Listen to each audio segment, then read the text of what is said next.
Progressive presents an interview with your upstairs neighbor. My name's Barry. I live right above you. I don't host parties. I host after parties. They're like parties, only louder and nobody goes home. You can see right here I ripped out all the carpeting because it was holding me back with my pogo stick.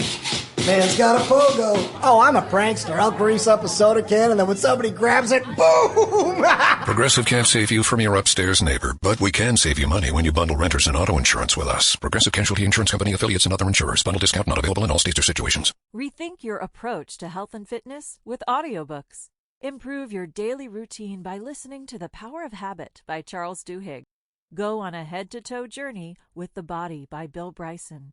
Or change the way you think about breathing with Breath by James Nestor. Find these New York Times bestsellers and more recommendations at penguinrandomhouseaudio.com/healthy. Thank you for visiting ChristopherMedia.net. Christopher Media, let's make some noise. Welcome to Beer Nuts, a weekly excursion into the world of craft beer, brought to you by MichiganBeerGuide.com. And now, here are the Beer Nuts. Okay, everybody, welcome to another episode of Beer Nuts. I'm JR here, welcome. With us today we have Doug out. Hey, everybody, how are you? Glad to be back. And joining us from Dearborn Heights, Michigan, we have Greg Schmidt. Welcome, Schmitty. Good evening, everybody. Nice to be here. Okay, tonight's segment, the Beer Nuts are going to do a show about nut beers. So just reverse the name for tonight. We always start out the show by inviting all our listeners to kick back and enjoy a beer with us, whatever you enjoy. If you have a nut beer, fine. If not, whatever you enjoy is fine with us. We're not pretentious. We just want to introduce more good people to more good beer. So thanks for listening, and let's just relax and pop a cold one. So tonight's we're going to kick off with the quote of the week, and I'm going to deliver that, and it's a short and sweet one. And here we go, the quote of the week. Alcohol may be man's worst enemy, but the Bible says love your enemy. So, hey, why not? So we are going to enjoy a few beers tonight. There's just three of us tonight. So I have a feeling we'll have a better turnout next week when we have the barley wine episode, which we'll probably need to have more people because I don't think any of us want to drink two barley wines. Well, we probably want to, but probably not on the air. But so tonight we're going to kick it off. I'm going to start the show with the first beer, and I am going to introduce Bourbon Street Maple Pecan from Abita Brewing in Nolens, Abita Springs, Louisiana. So aged 100% in bourbon barrels, 8.5% alcohol. So let's crack this bad boy open because I'm thirsty. All right. So this comes in a bomber, and I just opened it, and I'm pouring into my glass, and I can't wait to have some of this because I like maple, I like pecans. Many of you know that I do not care for peanut butter beers, so I certainly was not going to venture there, but fortunately we have some other beer nuts tonight that will be introducing some of those, because it's just one of my little quirks that I don't care for peanut butter beers, but pecans are okay in my book, so I just poured this beer, Maple Pecan from Abita, Bourbon Street, Nolens. It is you can see through this. If you hold it up to the light, it's like a nice deep red, like a reddish brown. Kind of looks almost like a Newcastle Brown Ale, Doug. Beer that we're certainly accustomed to through the years. But it's got a really healthy two-finger head, and nice and carbonated. The head's just a touch darker than white, not too tan. Definitely smelling some sweetness there. I get the maple on the aroma. And a little bit of the nuts. So it smells like a nutty brown ale so far, but so I'm going to taste it. It pretty much follows exactly what the nose told me. And you get a nice, I'm surprised because a lot of maple beers really aren't very mapley because usually maple gets fermented out. I don't know if this is back sweetened. It's not overly sweet at all, but there is definitely a noticeable maple flavor and definitely a nutty flavor. A little bit of bourbon, not too much, enough that you know it's there. There's really not, I would say the maple is probably the most prevalent, which is really surprising. But again, it's not a strong maple.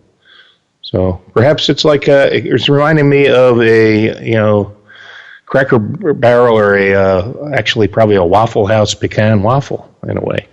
I can definitely taste the nuts. I'm going to take another sip here. And the mouthfeel on this, it's definitely not thick, but it's right about medium mouthfeel, kind of like, it does remind me a little bit of Newcastle, only with a little bit sweeter and, more pronounced nutty taste. But it's a very easy to drink and it's a pleasurable beer. It's not anything that would score like 5 stars with me, but it's a solid like 3.5 to 4.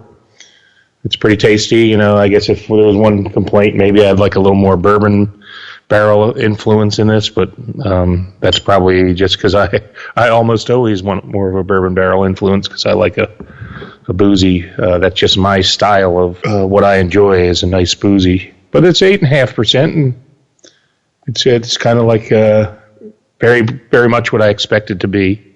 I've had some of Avita's beers before. They do a nice job down there in Louisiana in the Big Easy.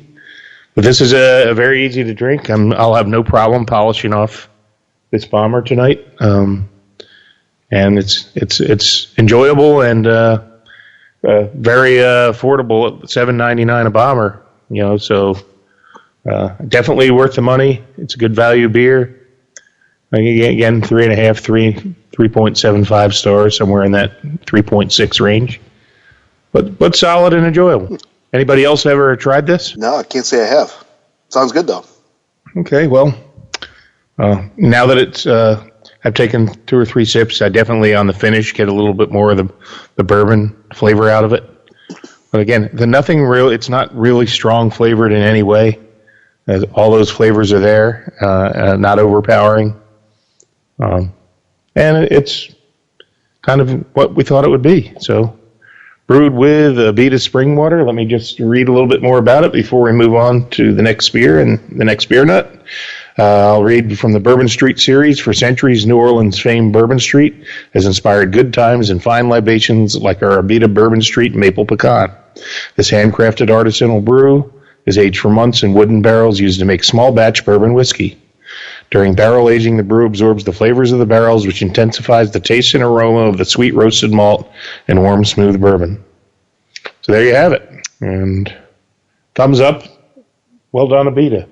Very good. And again, it's a great value for a $7.99 bomber. It's kind of is what it is, and it's I'm enjoying it. So cheers, guys. Cheers. So I think all right.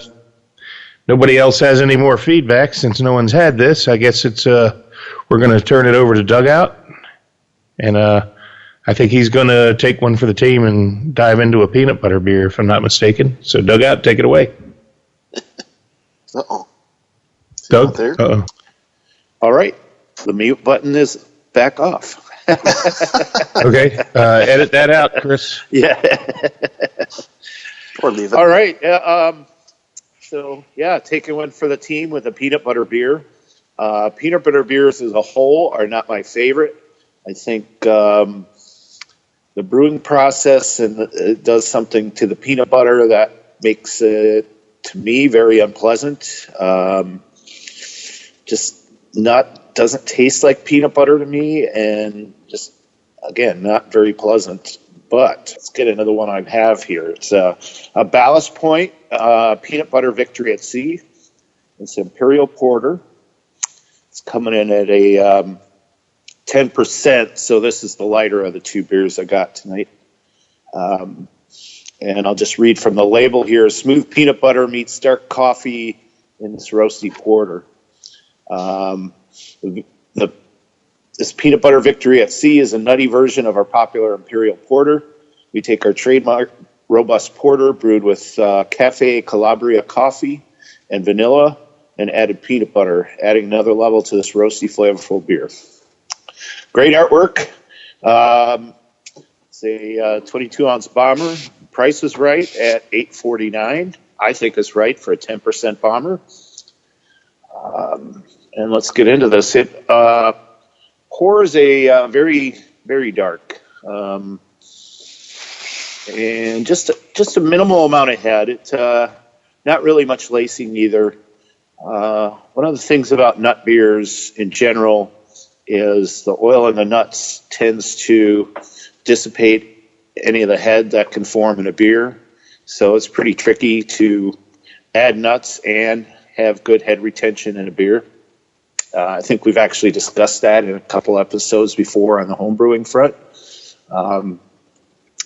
So it, as far as the nose, we've got, I get that coffee and the roasted malt and kind of a strong peanut smell to it. Just a little hint of vanilla in it, and sort of earthy smelling as well. And the first sip is, wow, this is intense. It's, you can tell it's a high ABV. There is some booziness to it up front. But it's sort of quickly drowned out with some, the coffee, like deep, intense coffee, some fruit. You really get the vanilla, and then some peanut in it. And here is what I'm loving about this beer, is that it is a peanut butter beer, and I actually like it. The peanut butter doesn't take over the beer and destroy it. It's in there as a subtle component and really, really mixes well with the coffee and the vanilla. These guys did an outstanding job with this beer, and I wish a lot of people that actually brewed peanut butter beers would go more towards this side of things. I believe there's quite a few out there. One that comes to mind is DuClaw does what people seem to believe is a pretty good peanut butter beer with their Sweet Baby Jesus. And to me, that it's still overpowered with the peanuts. So great job with these guys. Overall, I think it's the body of it's pretty thick and not chewy, but sort of somewhere in the middle there. And I would definitely buy this again. I think this is an outstanding beer. JR, I dare you to buy a bottle and tell me you don't like it. I really do. I got a question for you. One of the things that turns me off on these peanut butter beers is I usually get a slick mouthfeel resulting from those oils and the peanuts, I think. So is any detection of that, or they've figured a way to produce this without that? Yeah, it's a step in the opposite direction of any other peanut butter beer I've ever had. And I say that, just very willingly I say that, because it doesn't have that kind of greasy, and I know what you're talking about, that kind of greasy feel, and then that sort of weird, like no peanut butter you've ever had before flavor comes through. It's not like that. It's just really well done. The flavors meld well together. Well, I'll keep an open mind and give it a shot, because I actually like peanut butter, real peanut butter. I just haven't ever found a beer that I enjoyed it in. But it's usually that slick, oily mouthfeel that really turns me off to these. So if you're telling me that that's not really a factor there, I'll give it a shot. I'll keep an open mind. I don't believe it is. And had it not been for this show, I would have walked right past that bottle and not given a second thought and just gone, ugh, peanut butter beer. Well, that's one of the reasons we do this. Now, here's a question. Exactly. Are they dropping globs of peanut butter in the brew process, or are they doing another? Do you think they're doing another form of it, or how do they get that in there without being a big globby mess? Well, I think if you drop it into the boil, or at least when it's warm, that peanut butter is it's gonna mix right in with the heat. Okay. Because you notice when you put peanut butter on a hot piece of toast, how runny it gets. No, that's true. That's true. I just, when you talk about the oils, getting a slick feel to it. It's how do you get rid of that? Do you make it into a powder instead and throw it into the brew process, or and that's a possibility, because I know a lot of people that make peanut butter beers do use a peanut butter powder. Okay, just interesting to know this. I'm not much of a brewer myself, so that's curious to always find out. Well, it's nothing that I want to put in anything I'm making, because it's just I've had enough of them to go, why would I make that for myself? Nobody would drink it. And a lot of times if I make a beer that nobody wants to drink, I at least drink it. But I tend to make beers that I like to drink. And that's the way to go. Well, I just looked it up online. It says it's 10%. It's a bomber, correct? Yes. It says this peanut butter victory at sea is a nutty version of our popular Imperial Porter. We took our trademark robust porter brewed with Cafe Calabria coffee and vanilla and added peanut butter, adding another level to this roasty, flavorful beer. So they did actually add peanut butter. Nice. Maybe they found a peanut butter that wasn't oily, or maybe they found a way to remove the oil. I don't know. Well, I don't know, but I'll take your word for it, Dugout. You have my word if there's an opportunity to try it. Well, one of the things I always say is I'll try everything because I like to develop my palate, and I'm always looking for, I never say never. You can't just say I'll never like any peanut butter beer, or you'll talk yourself into that. So I'll give it a fair shake, and wish I was there to share that bomber with you. Yeah, I could use the help here because well, I could have traded you some of this maple pecan too. It's a 10%er, and the next beer up is I believe 11.5. So you'll sleep well tonight. I will. Sounds like a nice beer poured over a vanilla ice cream. That it would go perfectly with it. You're absolutely right, and I think that's the key to this beer is the vanilla and the coffee in it. I think that's what dials down the peanut butter debacle flavor quite a bit. Yeah. And they've done their homework on this because I'm guessing this isn't the first version of this beer that they've done. In order to get something this good, you've got to do it quite a few times. All right. Well, thanks for unearthing that for us. Diamond in the rough.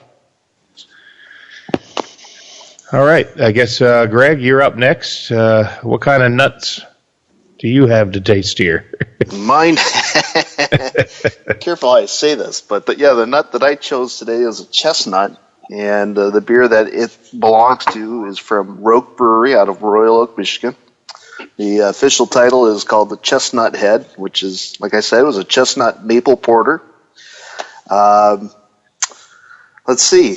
So I poured it in a glass already because I was anxiously waiting here for my turn, and looking at it here, it's a dark beer. More looks like a cross between a porter and a brown. Aromas on it after I poured it. There's a lot of roasted malt to it, a little nuttiness to it. Whether that was, it's hard to pinpoint if it was chestnut or not, but a little nuttiness there, earthy hops, maybe a slight maple sweetness. Try talking here. The taste of it, all the same things that I just described in the aroma. Roasted malt, slight maple, earthy hop, maybe a little dark chocolate or coffee, but also follows with a really good bitterness on the back of the tongue. Kind of a medium mouthful, maybe slightly thin, but really enjoyable beer. Seemed like this was pretty affordable. I think I picked this up at my local bottle shop, Merchants, and pretty good offering. I like you, JR, when your beer, it's not something that blows my mind, but at least for this time of year, certainly is a nice offering. I really do like it. Label is pretty cool. It has this chestnut with a nice little red scarf around it, taking a bite out of a maple tree. And on a snowy winter's eve, which we can relate around here, so except for biting the maple tree. So, yeah, real solid beer. And I don't know, but if you guys have had this as well, it certainly is a good one. So I think it comes in at just under 7% ABV and maybe 34 IBUs. So that's about what I can find on it, and it's a really good one. I don't know what else to say. Good offering. Well, I'm going to have to get back over to the brewery and try some of that out. It's not far from the house at all. Very local. I've been there once, and which is kind of a shame. I think it's kind of a nice, cool place.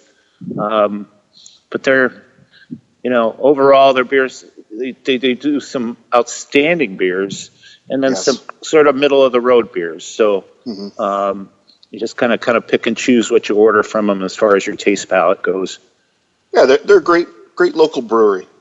I've been there once as well, and we did enjoy every beer we sampled there at the time. And I do enjoy picking up, some of their hazy IPAs they've been offering lately. So it's a great little place. I believe they just released Blow Your Face Off, which is that's an outstanding double IPA. Yep. Actually, I think that's coming up in like a week, or maybe even this weekend. So might have to make a stop by there. That stuff was fantastic. Mm-hmm. The Chestnut Head, I just found it on their website, 6.8%, 34 IBUs. Chestnut Head was inspired by our mad love of Michigan winters, brewed with roasted chestnuts and maple syrup straight out of the Michigan woods. It will be sure to keep you warm. This porter, with its sweet maple aroma and lingering nutty finish, is best paired with a crackling fire and good friends. So crack open a Chestnut Head porter and embrace the wild Michigan winter. So you hit the nail on the head there, Greg. It's perfect for this time of year, isn't it?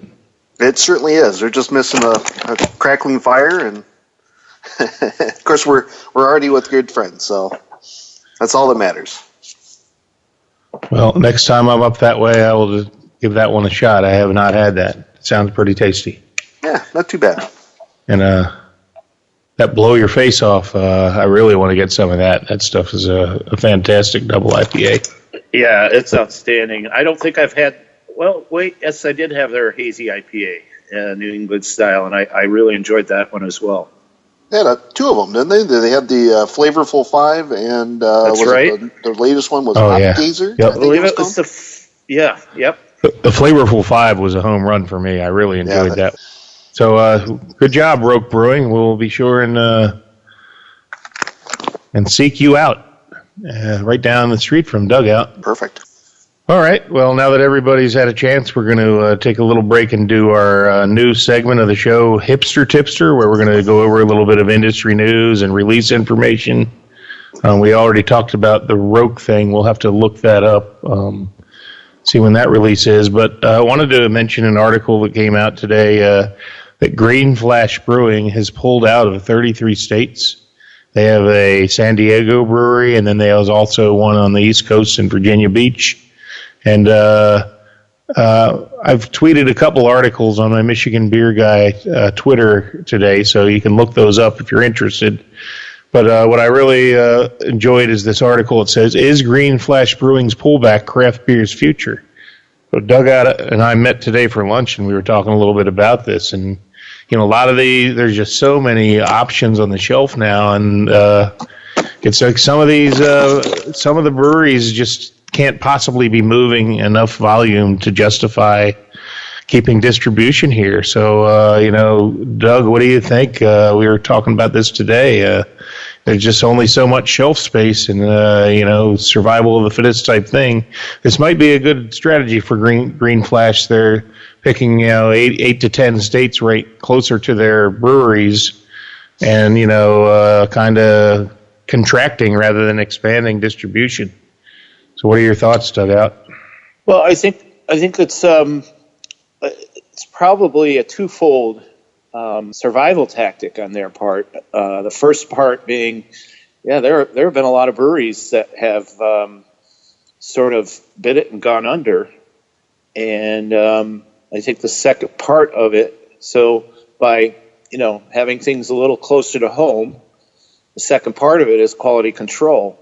And I'll say this from my point of it as a consumer. I used to buy Green Flash when it first came into the market. It was in the cooler. It was fresh.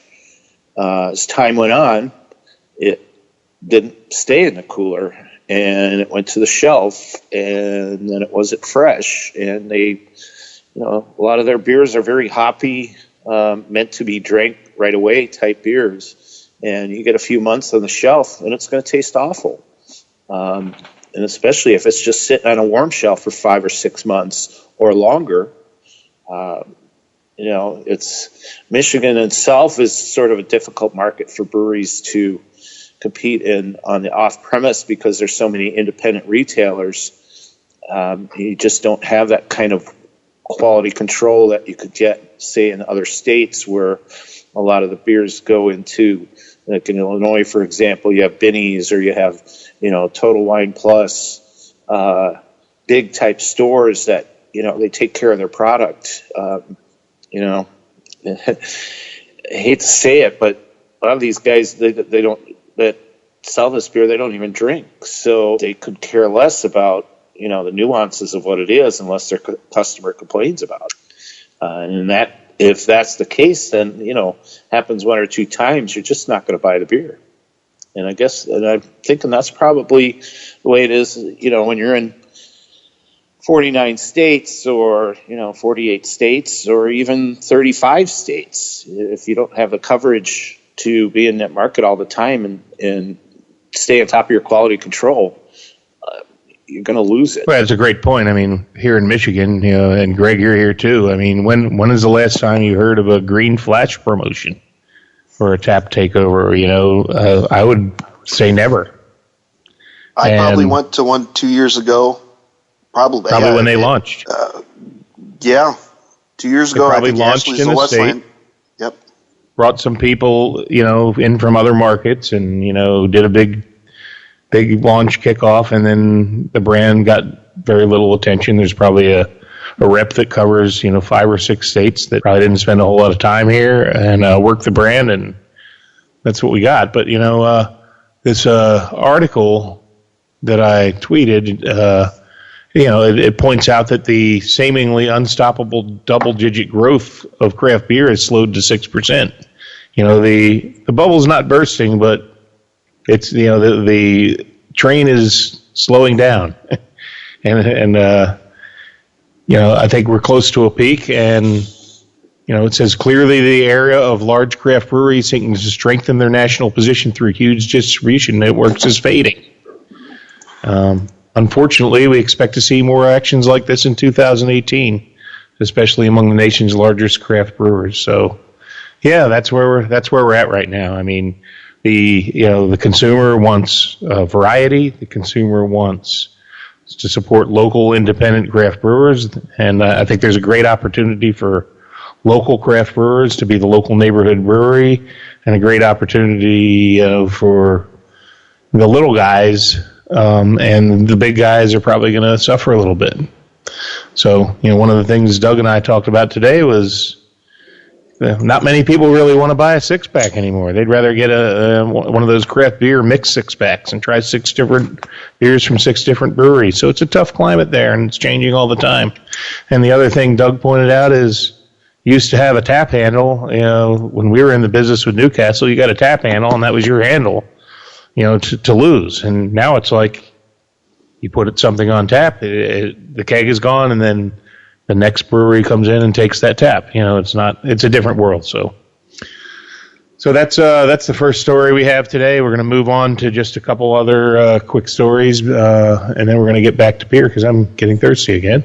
But I wanted to point out that just a couple things, and I can go around and see what you guys are seeing. But I'm excited to say that Boss Tweed from Old Nation, the double IPA, which is delicious, hit Michigan stores here in our area today. This is only the second wave of distribution for this beer in, off-premise account. So it's certainly great to see Boss Tweed being, the production ramped up and availability. It started out being a brewery-only beer, and now following in the footsteps of M43. Or at least, every few weeks getting some Boss Tweed in the market. So that's a great news. We talked about Hop Slam hitting shelves in Michigan last week. I won't spend a lot of time on that, just other than to mention that other markets are now seeing distribution. In particular, I saw some postings from Indiana that the product's hitting there. So if you're in a state other than Michigan, you'll see Hop Slam hitting stores probably any day now. So... one last story just to touch on in the Hipster Tipster section. There was a posting today of some of the craft brewers with the largest growth last year in 2017. And this particular article was on Brewbound. If you're more interested, again, go to MichiganBeerGuy.com, and you'll see that I tweeted this article out. The number one growth beer, well, it just says some of the craft brewers with the largest growth last year. I'm proud to say Bell's is number one at up 18.6%. Firestone Walker up 16.2%. Dogfish Head up 14.7%. Stone up 14.5%. And New Glarus up 11%. I also saw another graphic that is not in front of me here, so forgive me if I get any information wrong, but I believe, here it is, top 10 of 2017 series, the number one, and this is Untapped, top 10 most checked-in craft beers of 2017. Anybody want to guess what number one is? Greg? Oh, man, what was it? How about All Day? Yep, All Day IPA, number one. Wow. What's number two? I'll let Doug answer number two. I know it's not right. I was going to say Two Hearted. Nope, you are right. Oh, wow. So, Wow. So here we go. Top 10 most checked-in craft beers of 2017. Number one, All Day IPA. Number two, Two Hearted Ale. Number three, Yangling Traditional Lager. 4, Voodoo Ranger IPA. 5, Fat Tire. 6, Brewdog Punk IPA. 7, 60-minute IPA from Dogfish Head. 8, High Lie Cigar City. 9, Founders KBS. And 10, Stone Ripper. So very good showing by our Michigan breweries here with the top two. Not bad. And, of course, KBS coming in at number 9. So we've got 3 of the top 10 here in the state of Michigan. So great stuff there. Great information.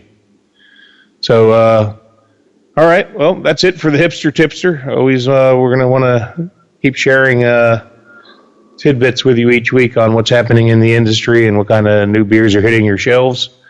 So before we move into the next beer, which I am stoked to be opening, I wanted to just mention that since we're going with nut beers, I wanted Doug out just to maybe briefly comment on one of my favorite homebrews he's ever made, and that was his pistachio beer. That he had a beer that was brewed with pistachios. So if you could just quickly, briefly touch on how you made that and what it was like to brew with pistachios.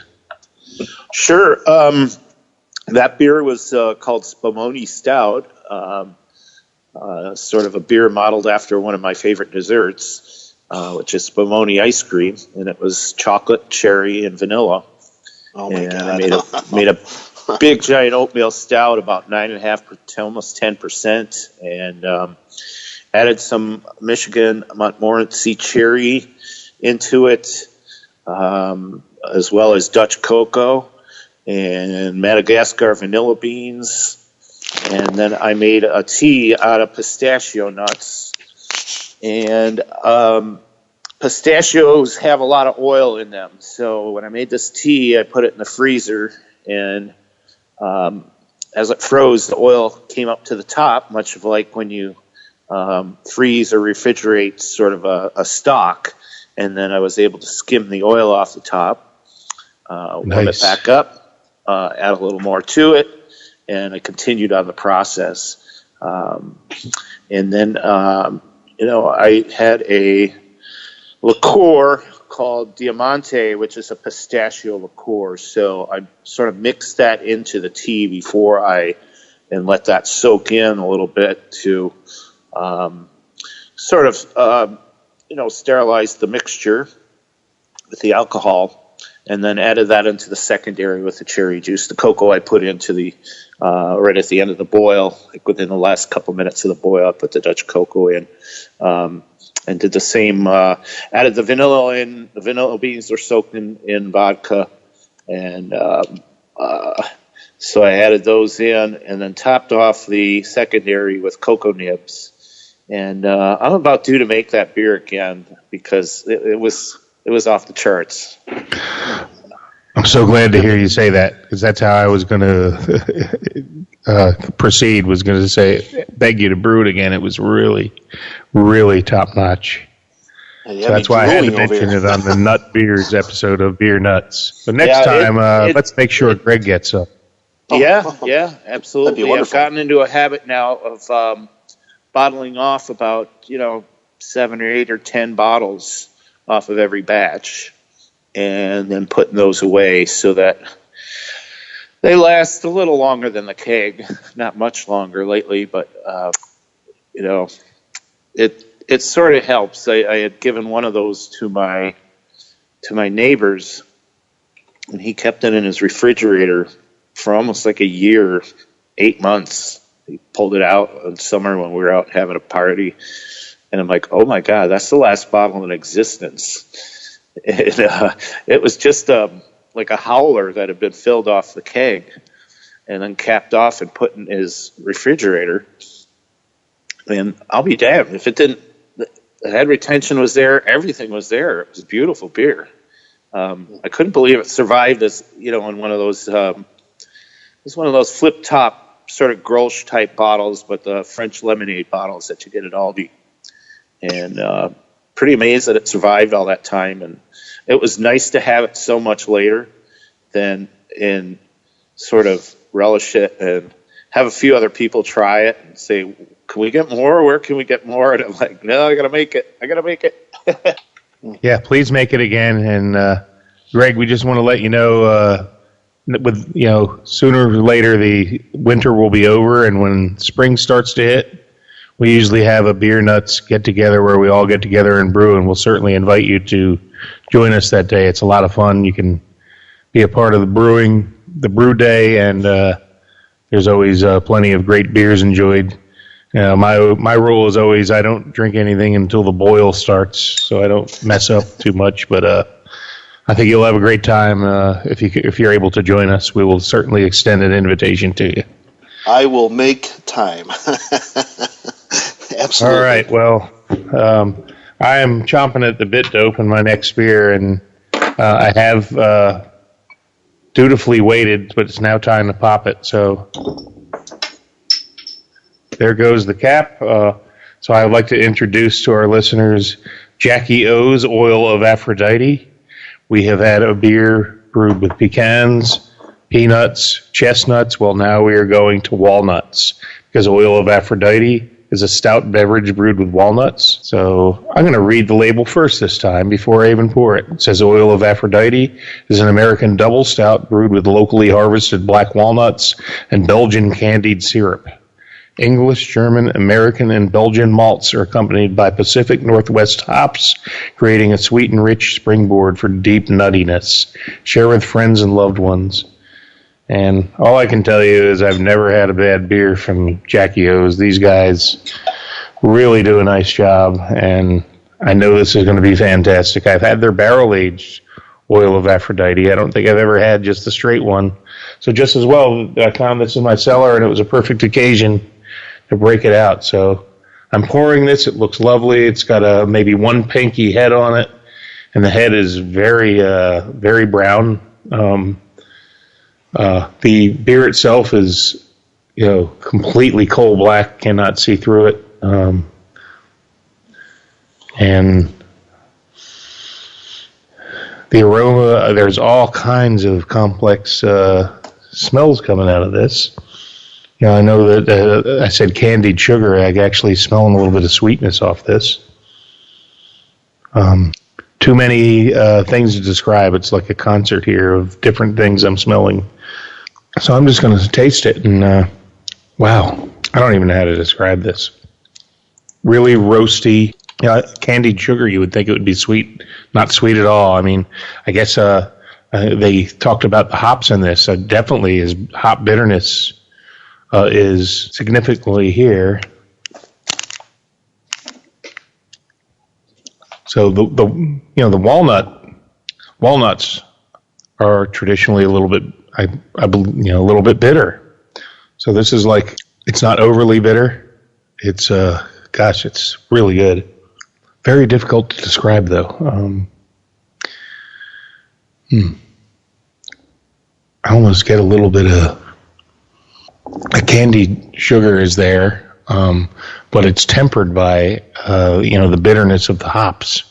It's like everything is there to support what's next to it, and it's almost like opposites attract. It's really an intense beer. So Black walnuts, Pacific Northwest hops. It says a sweet and rich springboard for deep nuttiness. Lay this beer down for a while and share with friends and loved ones. Yeah. It's just a lot of everything, a lot of malt in this. I expected it to be sweeter. It's not sweet at all. It says deep nuttiness, so maybe that's what's for the prevalent is that walnut. I think it's a walnut bitterness more than a hop bitterness, but everything's there to support one another, and it's very complex. It's very, very difficult to describe. All I can tell you is it's delicious, and everything Jackie O's puts out is similar to this. You know, it's always like waves of complexity, but it all comes out as a really balanced, you know, great creation from the brewer. I'm actually really glad I tried this without the bourbon because you try to break it down into different things and you're not getting different things. You're getting one flavor. So I guess maybe I'm trying to force this review into like naming different flavors and it's really one flavor. So you know what? I guess I'm just going to tell everybody, go out and find one of these. They have distribution in Ohio. So if you're near the Ohio border, you know, go down there and get some. Dugout, I know your travels take you there on business on occasion. You may or may not have had this, but this is really complex, really tasty, great. It's a 10% beer. I would never, ever have guessed this was 10%. That being said, I mean, it's very full mouthfeel. It's full, but it's it's got that nice, I know we usually use Beerup as a descriptor for like a double or triple IPA. Well, this is kind of like a dark Beerup, and that's probably from that candied syrup. So you're getting malt, you're getting hops, you're getting nuts. It's a little bit of everything, but the concert, as I always say, is a winner. So has anyone else had this? Can't say I have. Yes, I've had that as well as the bourbon barrel aged, and I've had two different years of bourbon barrel aged. Now, they use, correct me if I'm wrong, they use black walnuts, right? Yep, black walnuts. Okay. And it's a double stout. It's a double stout. I mean, it's hearty. Because black walnuts, yeah, they are bitter. And I think out of all the nut beers that I've had, it seems to me the black walnuts are the ones that sort of meld in the best because of that bitterness. It's just my personal preference on those beers. But, you know, Jackie O's does some outstanding stuff. They do some really good IPAs and pale ales across the board. If you're ever in Ohio, search out the Brew Pub or just hit a bottle shop, and they have pretty good distribution throughout all of Ohio. It's a shame they don't come up a little further north, but maybe soon. Yeah, I'll tell you, man, this was a very difficult beer to review. And now you mentioned about the black walnuts, I remember that my grandfather, when I was growing up, whenever I'd visit my grandpa, he had this giant walnut tree. And I remember when those walnuts would drop down and there'd just be like that black crap all over the driveway. Almost like a tar coming out of them. And that's kind of what this reminds me of now, you know, that you brought up the black walnuts, but it really is a treat. Here's a funny story about brewing with black walnuts. Is we have some family property that's at a campground in Western Illinois, and my sister uses it most, and I go out there once every few years. But there's 2 black walnut trees on the property, and the last time I was out, when my sister was going out, I asked her, she said, do you want any of these black walnuts? They're everywhere. There's a bumper crop. And there's also a hazelnut tree on the property that puts out some great nuts as well. And I said, yeah, bring a few out. And she said, you know, I'm going to try and make something with them too. And so she brought them back to her house in the Chicago suburbs and had them in a bag. And she went outside. So there must have been 50 squirrels, and every one of them had one of those black walnuts in their mouth, and they all ran away. So we didn't get to brew with them this year. Well, maybe next year. Maybe next year, yeah, that's what I said. Well, this is a good one. It's a funny story, though. Well, seek out Oil of Aphrodite, and for that matter, anything from Jackie O's you can count on. It will be good. So, and I know there's a tree here in the neighborhood because I find them stashed in our yard once in a while. I'll find a black walnut, and it's never enough of them where I could, because the squirrels are taking them. So I don't know what yard they come from, but it has to be close by if they're dragging those things over to my yard. Well, looking at the malt bill on this thing, it says English, German, American, and Belgian malts. I mean, they probably really experimented with this to get it right. A lot going on here. They put some work into it, and really kudos to them, and particularly with their barrel aging program. I don't think I've ever had a bourbon barrel aged beer from them that wasn't just top notch and outstanding. Couldn't agree more. I can tell you guys both that if you need black walnut, the place where I work has a ton of trees there. You're more than welcome to come out when those things are dropping because I do have plenty. Oh, let me know. I'll make that beer this year. That could be your contribution to Brew Day. There you go. All right. Well, Doug, I think you're up next with the next beer. We're going to go the pecan route. All right. Yeah. We got Prairie Artisan Ales. And, Prairie is one of those breweries where it's go big or go home. They don't do anything half-hearted. That's for sure. This one is called Pecan, P-E-K-A-N. As typical with Prairie bottles, the artwork does the talking. There's very little writing, and what writing there is, and my glasses on, I can barely get it. I get that it's 12. That looks to be about 12%. Now, another interesting story here, not funny, was I picked up this bottle today from Holiday Market in Royal Oak. Amazing beer selection. And the guy at the counter asked me if I wanted paper or plastic.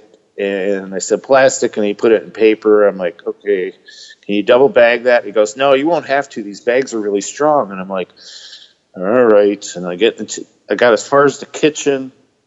The bag broke, and down crashed the beer, and I saw some black liquid oozing out. And it was either the Ballast Point or the Pecan, and it happened to be the Pecan. So I did what any home brewer would do. The cap was loose, so I popped that cap. I ran down the basement. I got another cap, and I got my bottle capper from home brewing, and I just slapped it on there as fast as I could. But a lot of the carbonations escaped, so I can't give this any kind of major comments on the carbonation of the beer. It pours very thick black. It's, as I said, 12%. It's, of course, no head at this point, but I mean, the nose is, you get kind of a little bit of a bourbon-y smell with the nose, even though I don't believe this is a bourbon barrel-aged beer. It's got some dark malt and a little bit of vanilla and pecan and chocolate. It's just kind of sweet, like a sweet dessert almost when you smell it.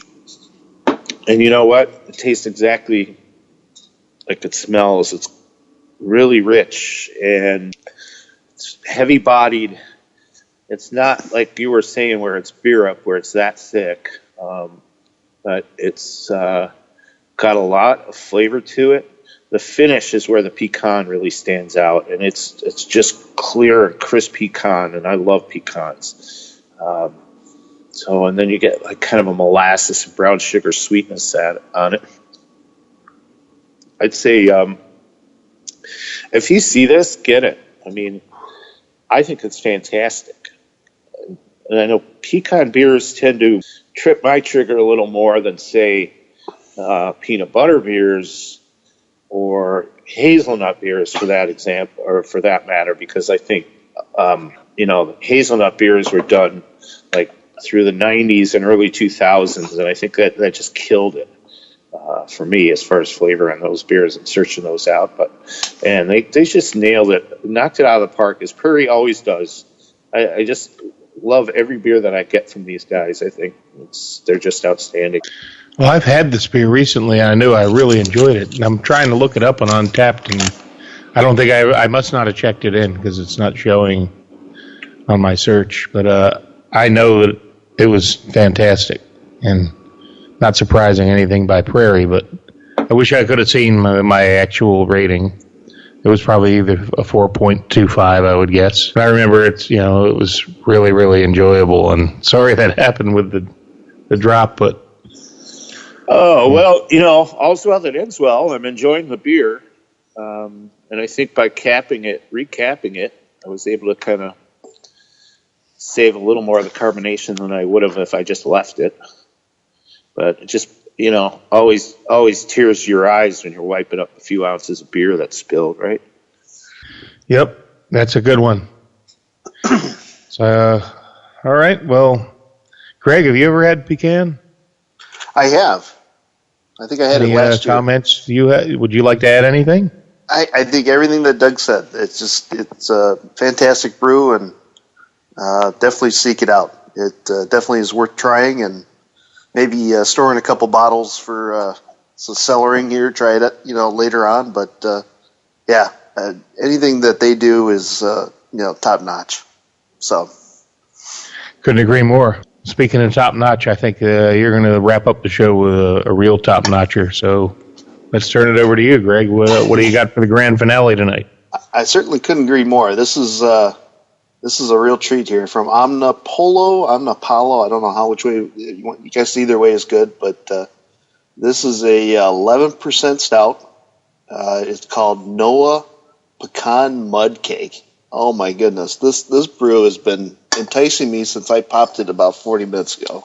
Wow, you're enticing me with that name. I mean, God. The chocolate that is just coming out of this is ridiculous. I mean, just you give it a big whiff, and it's just chocolate, vanilla, caramel. I mean, anything that it just smells like a big chocolate cake, and and the taste as well. Let me see here. Oh my God, it's the same thing. It just coats your mouth for 11%. I mean, the alcohol is really well hidden, and a little bit of glass lacing. Real dark beer. This thing is just the richest, most decadent stout I've probably ever had in my life, at least in my drinking age. But this is fantastic. I picked this one up at Merchants, thanks to Chris over there that gave me a can and sold me a can. This is top notch, out of this world. The best, just like I said, the best way to describe it is just a rich molten cake. You get a little pecan on there. God, I could just sip on this for the rest of the night for sure. Oh my gosh. That sounds good. It's just a little bit more info. I guess it's brewed for Omnipollo out of Dorchester. Brewing company out of Boston, Massachusetts. Jared, do you have any info on those guys? Or I just looked it up, and now I know why this is so good. I'm going to read what I have here, and then I'll give you a little comment. Mm-hmm. It says, Noah Pecan Mud. When I was 12, I dreamed of becoming a pastry chef. Call this a creative outlet. Thick, rich, and excessively decadent, this beer aims to bring back childhood memories, brewed with aromas. Henok, Henok. I have no idea who that is. It says Imperial Stout 11% by volume. Brewed at Breweries de Molen in Holland and Dorchester, brewing company in the U.S. Artwork by Carl Grandin. But Breweries de Molen in Holland, I'm in a beer group called Have a Stout and Shout It Out. And the gentleman that runs that group is from Holland and, absolutely worships this brewery, De Molen. So I believe it's a beer that was probably brewed there, and then they found a U.S. brewery to brew it under license. And I'm not surprised. Everything I've had from De Molen is like unbelievably good. So that's Omnipollo. And I actually have an Omnipollo beer in my beer fridge that's been there for like 2 years. that I've been meaning to crack, and I just have to do that soon. But yeah, it's got great roots. Yeah, I believe the Hennock that you referred to is one of the founders of Omnipolo. So yep, definitely. Thank goodness he came up with this idea. This was fantastic. This is 5 stars out of 5 stars for me. So glad I picked it up. I'd love to try this thing barrel aged though. That's another thing I was thinking as I was sipping on it. This thing would be awesome in a barrel, bourbon barrel. I'm sure that either exists or is in planning, but yeah, it sounds fantastic. I do believe a buddy of mine picked me one up, so I'll be sure and get that soon, and it sounds wonderful. So I'm really happy that you were able to bring that in, and it's certainly worthy of being the grand finale tonight, so I think we got that one right. So perfect. Well, just before we sign off and go to Mexico, I wanted to just mention that it's kind of amazing we did a nut beers episode and didn't have a hazelnut beer. That's one of the more common nuts that you brew with, but Dugout and I discussed this, and Hazel's nuts has, I believe, been reviewed at least once, maybe more than once on the show, so we opted not to review that, but it's certainly one of the better nut beers that I've ever had, so we just wanted to give Oddside Ales a shout out as certainly worthy of being included tonight, and we try not to be repetitive, so that's why that wasn't included. And I also would have considered the Griffin Claw, hazelnut Flying Buffalo as another one, but I think that's a pretty high ABV bomber, and didn't feel like shedding the wax for it. So, but another one that I just wanted to mention as a local Michigan beer that certainly would be worthy, because they make a great hazelnut Flying Buffalo, their bourbon barrel aged series. So, now that I mentioned those two, JR, it's a good idea for us to stray away from what the normal beers are and sort of get out of our comfort zone, try some new things. I mean, I was definitely out of my comfort zone with this peanut butter beer, and I'm all the better for doing this, because now I don't write off the whole style. There are good ones out there, and I think we've come across those conclusions with several beers, and I can remember particularly an episode we were doing amber beers, and we were all turning our nose up, and boy, were we surprised how good some of these beers were. That was pretty early on in our beer nuts career. But it just goes to show you, don't be afraid to try something because you've had one that isn't good or that didn't fit your flavor profile. But definitely stick, as you were mentioning, JR, in trends, get a bottle. Get one bottle. Don't buy a whole 6-pack or a whole 4-pack of something that I don't know. But, the flip to that is you buy that one bottle and it blows you away. Chances are you go back, it's not going to be there. So maybe get 2. One more shout out, as Greg mentioned, to Merchants in Dearborn. A great beer store that gives you the opportunity to buy that one beer, and it's a great thing when you can go in and buy a single or a couple of singles. You get to sample something, because nothing worse than buying a 6-pack of something and you drink that first one and you're like, ugh, I got 5 left. So yeah, exactly. So alrighty, great show tonight, and I'm glad that we kind of discovered some hidden gems and rediscovered some good ones that we know and we enjoy. But I think the lesson to be learned, like Doug says, is don't be afraid to try things, because I honestly will make it a point to look for that peanut butter Victory at Sea. I want to like a peanut butter beer. I like peanut butter, but I've tried probably 15 or 20 of them and didn't like any of them. So maybe this will be the one. I'm not afraid to try it, and that's the whole premise of this show, is to introduce more people to more good beer, and discovery is half the fun. So. Any closing comments, guys, before we go to Mexico? Pass it around. Doug, out anything you want to say? Yeah, just, why did it take us so long to do a nut beer nut? True. And where the hell is Christopher for this one, man? Yeah, that is disappointing. I know he can't make it. I know it kills him that he's not here for this one.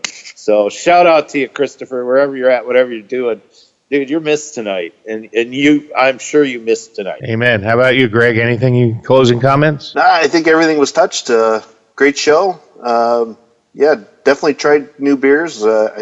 Coming from me, I started out trying some coffee beers that, turned me off right away. And I know it's kind of like a nut, but still, you try something new and you may not like it. Well, try it again later on. See where you're at that point. And now I'm, a pretty good coffee loving fan. So at least for beer wise. So otherwise I don't drink coffee, but, great show. We had a great time and excellent beers and looking forward to the next one. All right. Well, speaking of looking forward to the next one, I'm really looking forward to next week's episode because it is on barley wine. And some of us are in the group called Barley Wine is Life. Some people, it's just a lifestyle. Barley Wine is Life. Whether you're in the group, whether you're in the lifestyle, I am appealing to everyone that gets invited to appear on Beer Nuts, including you, Greg, Lieutenant Dang, who couldn't be with us tonight, Ross in North Carolina, Chris in North Carolina, who's a new beer nut waiting for this might be his debut. And Uncle Pete. Uncle Pete certainly would love to have you back. Yeah, almost mandatory, but can't really make you appear. Uncle Pete's settling into his new home, but I think by this time next week, hopefully we can get him back. Who else? Maybe SAK, Andrea Stevens, and perhaps a couple surprise guests from the Pacific Northwest. So all hands on deck next week. Nobody will be asked to drink more than one barley wine, I promise. That would be cruel and unusual punishment, or perhaps too enjoyable for some of us. So tune in next week for the Barley Wine is Life episode of Beer Nuts. So for now, it's time to go to Mexico. So as they say in old Mexico City, AMF. If you like this show, please tell a friend. Please follow us on Twitter and like and share us on Facebook by searching for Christopher Media. You can subscribe to all ChristopherMedia.net shows for free on ChristopherMedia.net. Please make sure to rate and comment on all your favorite Christopher Media shows. Thank you in advance for supporting Christopher Media by clicking on the PayPal button and by clicking through to all the sponsors who support ChristopherMedia.net. Thank you for visiting ChristopherMedia.net, and thank you for listening. Thank you for visiting ChristopherMedia.net. Progressive presents an interview with your upstairs neighbor. My name's Barry. I live right above you. I don't host parties. I host after parties. They're like parties, only louder and nobody goes home. You can see right here I ripped out all the carpeting because it was holding me back with my pogo stick. Man's got a pogo. Oh, I'm a prankster. I'll grease up a soda can and then when somebody grabs it, boom! Progressive can't save you from your upstairs neighbor, but we can save you money when you bundle renters and auto insurance with us. Progressive Casualty Insurance Company, affiliates, and other insurers. Bundle discount not available in all states or situations. It's 50 years of the ShopRite Can sale. 5 decades of unbeatable deals and this unforgettable song. Now, ShopRite does the can, selling lots of brands of everything in cans. Today's repossession cash, so the ShopRite Can Dash. You'll save so much on every brand. Now's the time to shop at ShopRite's Can Dash. Now's the time to stock up and save. Now's the time to stock up and celebrate. Celebrating the 50th anniversary of the ShopRite Can sale. Stock up and save at ShopRite.